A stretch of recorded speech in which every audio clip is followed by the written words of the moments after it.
Assalamualaikum. So students, welcome to my YouTube channel Knowledge for Students. So students, today we are here with class number 6. Class number 5 के अंदर हमने simple question के answer करना सीखा था कि किस तरह से हम हाँ में जवाब देंगे और किस तरह से ना में जवाब देंगे। आई होप सो आप लोगों ने ट्राई किया होगा, उसको प्रैक्टिस किया होगा और क्वेश्चन भी बनाए होंगे और उनके फिर आगे यस नो में आंसर्स भी किए होंगे। सो गाइस, आज हम आंसर्स को ही अंडरस्टैंड करेंगे, लेकिन आज हम ये चीज़ देखेंगे कि सवाल के अंदर से हम किस तरह से जवाब को निकालते हैं। मीन टू से कि जस्ट जो क्वेश्चन हमसे पूछा गया है उसी क्वेश्चन के अंदर एक से दो लफ्ज़ों के अंदर चेंजिंग करके आप उसका आंसर किस तरह से बनाते हैं। देखिए, ज़्यादातर हमारे सवाल का जवाब हमारे सवाल के अंदर ही मौजूद होता है, जस्ट हमें एक से दो चेंजेस करके उसको आंसर में कन्वर्ट करना होता है। तो चले आए स्टार्ट करते हैं कि किस तरह से। सो स्टूडेंट्स, ये कुछ सेंटेंसेस हैं, कुछ क्वेश्चंस हैं, तो चले आए देखते हैं कि हम इन क्वेश्चंस के आंसर इन्हीं क्वेश्चंस के अंदर से किस तरह से निकालेंगे। सो क्या आप कॉलेज जाते हैं? Do you go to college? Okay, so now we gonna give the answer. तो आप देखेंगे इसमें यही सारा सवाल रहेगा, आपको डू की जगह यस या नो लगाने की ज़रूरत है। यस, अब देखिए इसके दो ही पॉसिबल आंसर है, या तो यस होगा या फिर नो होगा।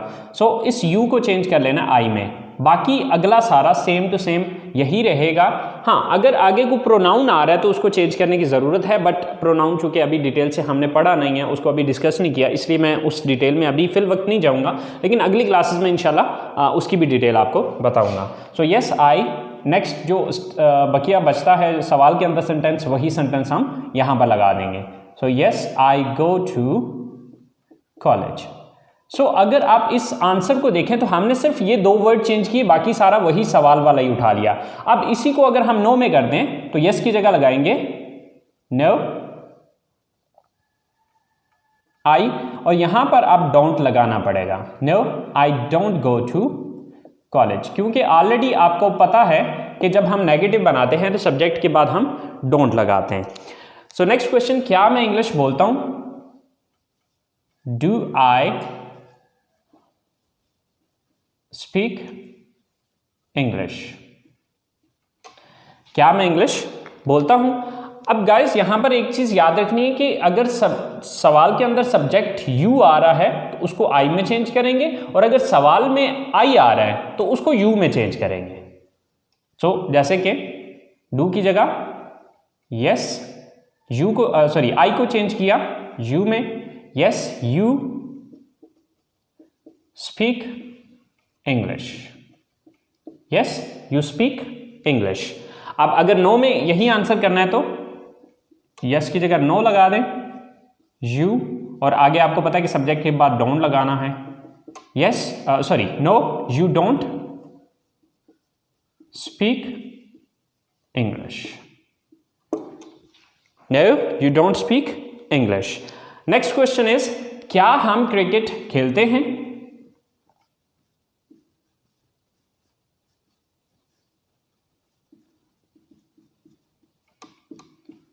Do we play cricket? अब इसके दो पॉसिबल मीन आंसर्स हैं, बट इसमें ये जो वी है ये या तो वी ही रहेगा या फिर इसको यू में कन्वर्ट कर सकते हैं। अब देखना ये होगा कि जो बंदा सवाल पूछ रहा है वो अपने बारे में बात कर रहा है या आप खुद भी उसमें शामिल हैं। अगर तो वो सिर्फ अपने बारे में बात कर रहा है या अपने साथ जुड़े हुए कुछ और लोगों की बात कर रहा है, लेकिन आप खुद उसमें शामिल नहीं हैं, यानी कि जिस बंदे से सवाल कर रहा है वो बंदा उसमें शामिल नहीं है, तो फिर यू लगाएगा। अगर आप खुद भी उसमें शामिल हैं तो फिर उसमें आपको वी ही लगाना पड़ेगा। तो इसके दो पॉसिबल आंसर हैं, एक तो आप ये कहेंगे sorry yes we play cricket. देखिए वी उस सूरत में होगा कि अगर जिस बंदे से सवाल पूछा जा रहा है वो भी शामिल है, लेकिन अगर फर्ज करें वो बंदा खुद शामिल नहीं है तो इसकी जगह फिर हम वी नहीं लगाएंगे बल्कि यू लगा देंगे। Yes you play cricket. Okay, तो वी उस सूरत में होगा कि जिस बंदे से सवाल पूछा जा रहा है, ठीक है, वो खुद भी इसमें शामिल हो, ठीक है।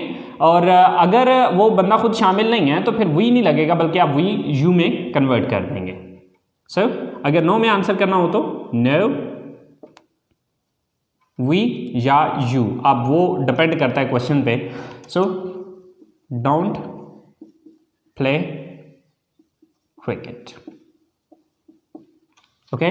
सो no, we are you don't play cricket. So हमारा नेक्स्ट क्वेश्चन है, क्या वो किताबें पढ़ते हैं? Do they read books? Do they read books? So do की जगह yes, next same to same, they read books. और अगर आप इसी को नो में लेके जाते हैं, no they don't read books. So guys, अब देखें कि हमने ये जो 4 क्वेश्चन बनाए हैं, इन क्वेश्चन के अंदर अगर हम देखें तो कोई लंबा चौड़ा चेंज नहीं किया हमने, सिर्फ एक शुरू में यस या नो लगाया है और आगे सब्जेक्ट को अगर ज़रूरत पड़ी है तो हमने जस्ट सब्जेक्ट को चेंज किया है। अब आगे मैं आपको ये चीज़ भी बता देता हूँ कि कौन कौन से सब्जेक्ट किस में चेंज होंगे और कौन से सब्जेक्ट चेंज नहीं होंगे। सो स्टूडेंट्स, ये वो वर्ड हैं जो कि आपके अगर सवाल के अंदर आ रहे हों तो आप उनको इनमें चेंज कर देंगे। अगर आपके सवाल के अंदर यू आ रहा है तो उसको आप आई में चेंज कर सकते हैं या फिर वी में चेंज कर सकते हैं। अब देखना ये होगा कि सवाल आप अकेले के बारे में पूछा गया या आप 2 या 2 से ज़्यादा लोग हैं। अगर अकेले हैं तो आई यूज़ करेंगे जवाब में, और अगर 2 या 2 से ज़्यादा लोग हैं तो फिर वी यूज़ करेंगे। अब अगर सवाल के अंदर आई आया तो उसको हम जवाब में यू में चेंज कर देंगे। अगर सवाल में वी आया है तो उसको वी में भी यूज़ कर सकते हैं और यू में भी यूज़ कर सकते हैं, क्योंकि अब ये डिपेंड करेगा कि सवाल किसके बारे में है। यानी कि सवाल जो है वो जो बंदा पूछ रहा है वो सिर्फ अपने बारे में पूछ रहा है या उसने आपको भी शामिल किया। अगर सिर्फ अपने बारे में पूछ रहा है तो आप यू का वर्ड यूज़ करेंगे, और अगर आपको भी साथ शामिल किया है तो फिर वी का वर्ड यूज़ होगा। अगर सवाल में योर आ रहा हो तो उसको माई में भी चेंज किया जा सकता है और अर में भी चेंज किया जा सकता है। अगर सवाल में माई आ रहा हो तो उसको योर में चेंज किया जाएगा, और अगर सवाल में अर आ रहा हो तो जवाब में योर या अर इस्तेमाल होगा। स्टूडेंट्स, अगर इनमें से कोई सब्जेक्ट आ रहा है तो फिर इनको चेंज करने की ज़रूरत नहीं है, सिर्फ आपने यस या नो क्वेश्चन के अंदर लगाना है। बाकी जो अगली स्टेटमेंट है या अगला जो सेंटेंस है उसको सेम एज इट इज़ जिस तरह वहाँ पर दिया गया सवाल के अंदर बिल्कुल सेम टू सेम वही आपने इस्तेमाल करना है। सो आई होप सो स्टूडेंट्स, आप लोगों को इस बात की समझ आ गई होगी। सो अब नेक्स्ट जो है वो मैं आप लोगों को 10 सवालात दे रहा हूँ जिनके आपने यस नो में आंसर करने हैं, और ये आंसर आपने बिल्कुल वैसे ही करने हैं जो तरीक़ाकार मैंने आपको अभी समझाया है। सो स्टूडेंट्स, ये 10 सेंटेंसेस ये हैं, देख लें ज़रा। Do you watch TV? Do they learn English? Do we use the computer? Do I sit here? Do you live in this city? Do we go to mosque? Do they go for morning walk? Do Asim and Amir study in this college?